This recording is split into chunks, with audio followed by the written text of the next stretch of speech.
So anyway, let's take a look at Gregory Craig. So here's his ties. Once again, here he is. He was Hinckley's lawyer. Yeah, Hinckley. Did you know that, is it true that the Hinkleys had dinner with the Bushes before Reagan got shot by a Hinckley? The night before?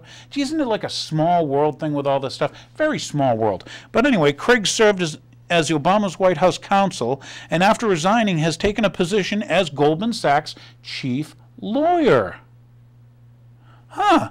In defending against the SEC suit. The Securities and Exchange Commission's going after Goldman Sachs, and so the guy who used to be the big lawyer for the Obama folks, now he's defending Goldman Sachs while his buddies work in the White House.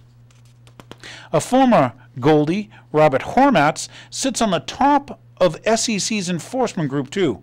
What a hoot. Isn't that great? Yeah, so Goldman Sachs they're going to do the investigation, and Goldman Sachs is being investigated. Yeah. I thought the lawyers had rules for professional responsibility that limit that. Maybe a Sharon lawyer can come on the show and tell me how that works. Okay?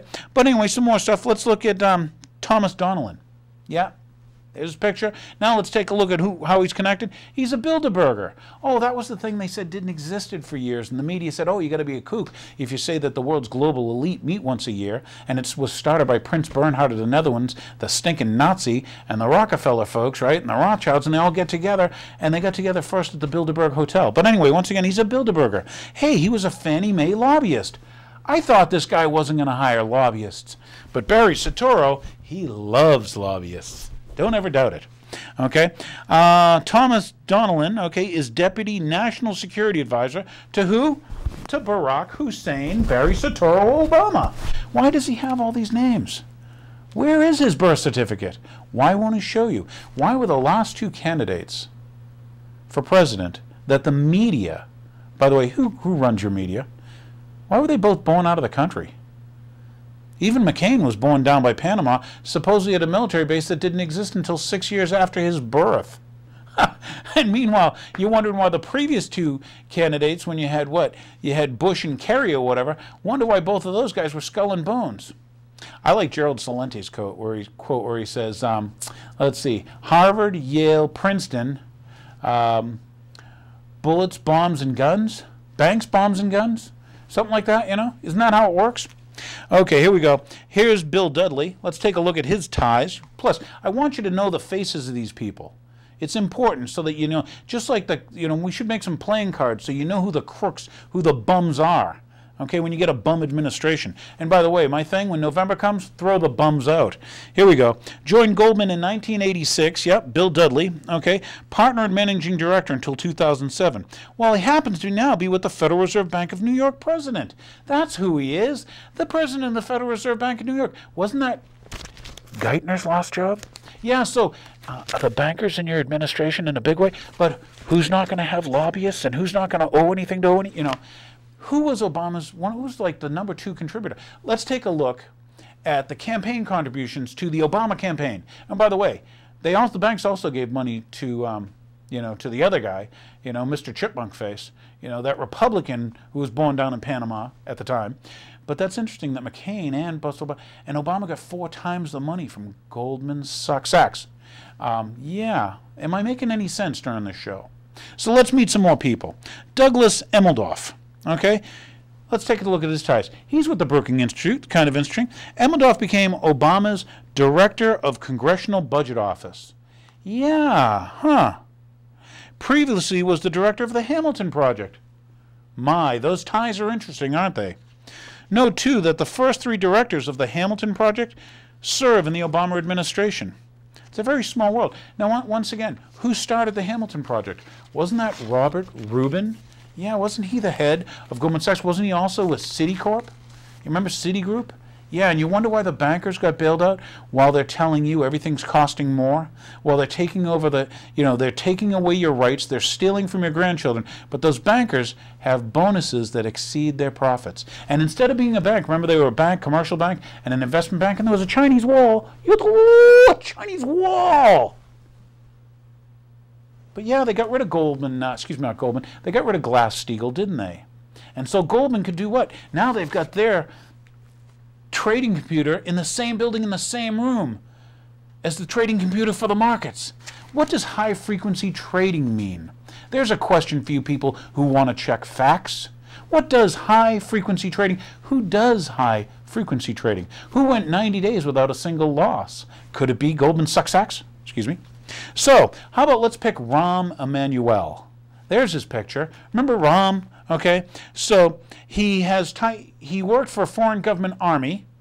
Yeah, that's interesting. It's always good to have a chief of staff in the White House who worked for a foreign government's army. What the heck? You know? Why not do that every time? But that's because you expected change and you had hope. Did you have hope? Did you have hope that Barry Soetoro was going to do things differently?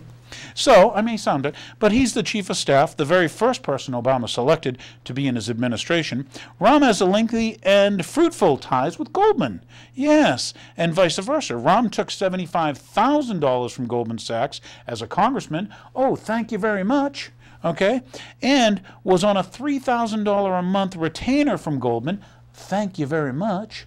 Okay, while he worked in Bill Clinton's, chief fundraiser. Thank you very much. Yeah, whose pocket are these people in? And by the way, it's once again government for the people, by the people. Yeah, you sure it's not for the bankers, by the bankers? So anyway, he was also, let's see, an interesting earlier chapter of the Goldman-Emanuel relationship took place in the setting of Bill Clinton's campaign for White House. Remember 1992? Clinton hired Emanuel as his chief fundraiser. Well, we should talk about the ties of how he got paid for $3,000 a month. He was introducing people. Yeah. That's well worth it, huh? Corporations and partnerships are and were, at the time, prohibited by law from contributing to federal candidates out of corporate coffers. Now that just changed, didn't it? Yeah.